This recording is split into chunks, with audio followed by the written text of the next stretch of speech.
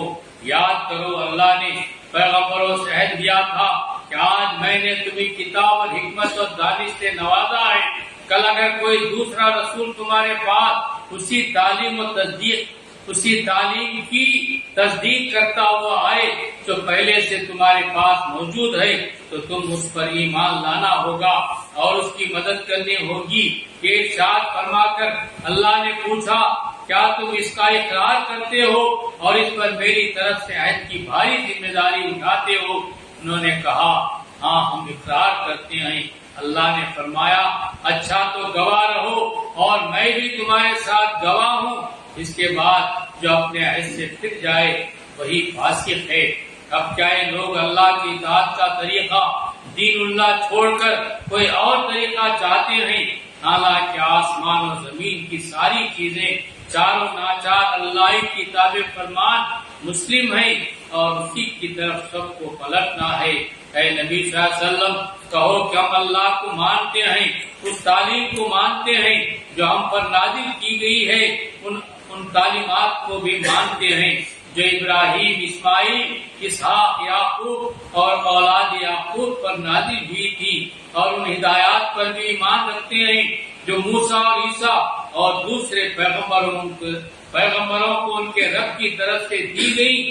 ہم ان کے درمیان فرق نہیں کرتے اور ہم اللہ کے تابع فرمان مسلم ہیں.